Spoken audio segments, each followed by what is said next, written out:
નમસ્કાર દર્શક મિત્રો, આપ જોઈ રહ્યા છો પ્રાર્થના સંદેશ ન્યૂઝ। હવે જોઈએ અગત્યના સમાચાર। ગોધરા શહેરના સિગ્નલ ફળિયા વિસ્તારમાં આવેલા 33 જેટલા કાચા પાકા ગેરકાયદેસર દબાણો દૂર કરવાની કામગીરી પૂર્ણ। દશેરાના દિવસે ગોધરા શહેરમાં તંત્રે અસામાજિક તત્વો સામે કડક કાર્યવાહી હાથ ધરી છે। સિગ્નલ ફળિયા નજીકના નાગા તલાવડી વિસ્તારમાં સરકારી જમીન પર ગેરકાયદેસર દબાણોને દૂર કરવાની કામગીરી 2 ઓક્ટોબરના રોજ હાથ ધરવામાં આવી હતી।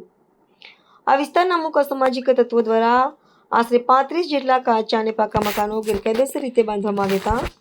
દશેરાનો તહેવાર હોય, અસત્ય પર સત્યના વિજય પ્રતિકરૂપે તંત્ર દ્વારા દબાણો પર બુલડોઝરો કાર્યવાહી પૂરી કરવામાં આવી છે। ખાસ વાત એ છે કે આ ગેરકાયદેસર દબાણો તેમજ આરોપીઓ દ્વારા કરવામાં આવ્યા હતા, જેઓ રેલવે ચોર, પશુ ચોર અને મંદિરમાંથી ચોરી કરનાર તત્વો વસવાટ કરતા હોય તેમજ સરકારી જગ્યાઓ ઉપર ગેરકાયદેસર દબાણ કરનારા અને ભામૈયા ગામના શિવ મંદિરમાં તોડફોડ અને ચોરીની ઘટના સાથે સંકળાયેલા હતા।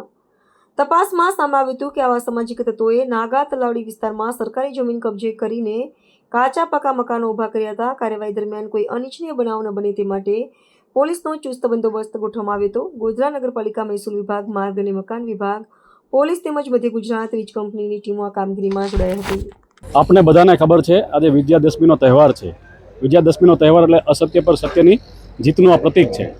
તો આજે ગોધરા શહેરમાં નાગા તલાવડી વિસ્તારમાં નાની મોટી ચોરી ચપાટી કરવાવાળા તથા લોકોને હેરાન કરવાવાળા જે અસામાજિક તત્વો છે અથવા અસામાજિક પ્રવૃત્તિઓ સાથે જોડાયેલા જે લોકો છે, એની સરકારની વિવિધ તંત્રની સાથે મળીને અમે આ કાર્યવાહી કરી રહ્યા છે અને એમની ડિમોલિશનની પ્રક્રિયા ચાલી રહી છે।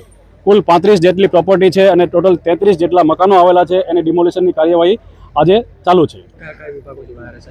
આજે આમાં MGVCL છે, કલેક્ટરશ્રીનું તંત્ર છે, નગરપાલિકા છે, હેલ્થ ડિપાર્ટમેન્ટ છે, આમાં બધા જ ડિપાર્ટમેન્ટ જોડાયેલા છે। પોલીસમાં ટોટલ અમારે 4 ડીવાયએસપી, 11 પીઆઈ અને 900 જેટલા પોલીસ કર્મચારીઓ આમાં જોડાયેલા છે। મેં આપને કીધું ને કે આમાં અસામાજિક તત્વો અને અસામાજિક પ્રવૃત્તિ સાથે જોડાયેલા લોકોના વિરુદ્ધમાં જ આ કાર્યવાહી કરવામાં આવી રહી છે અને અમે આપના માધ્યમથી મેસેજ આપવા માંગીએ છીએ કે ભવિષ્યમાં કાયદો અને વ્યવસ્થા જેને પણ હાથમાં લેવાની કોશિશ કરશે અથવા એને કોઈ પણ પ્રકારનું ડિસ્ટર્બન્સ ઊભું કરવાની પ્રયત્ન કરશે તો એને અમે ઘરમાંથી ખેંચી કાઢી અને એના વિરુદ્ધમાં એને સજા કરવા માટે પૂરો પ્રયત્ન કરીશું। આજ રોજ દશેરાના પવિત્ર તહેવારના નિમિત્તે ગોધરાના નગર તલાવડી વિસ્તારમાં આવેલ તલાવની આજુબાજુમાં ગેરકાયદેસર રીતે બાંધકામ થયેલ 35 જેટલા કાચા પાકા મકાનો તોડવાની આજે કામગીરી શરૂ કરવામાં આવેલ છે અને પોલીસ ડિપાર્ટમેન્ટ, રેવન્યુ ડિપાર્ટમેન્ટ, નગરપાલિકાના તમામ સ્ટાફ અહીં હાજર રહી અને એની કાર્યવાહી ચાલુ કરવામાં આવેલ છે અને કોઈપણ પ્રકારનો અવરોધ કે એવું પ્રકારનું કંઈ જણાઈ આવતું નથી, જેથી કરીને શાંતિપૂર્વક રીતે આ દબાણ કરવાની કામગીરી થઈ રહી છે। કુલ જેટલા 35 જેટલા કાચા પાકા મકાનોનું દબાણ છે, જે આજે દૂર કરવામાં આવશે। ન્યૂઝની તમામ લેટેસ્ટ અપડેટ્સ માટે ચેનલને હમણાં જ લાઈક, શેર અને સબસ્ક્રાઇબ કરો।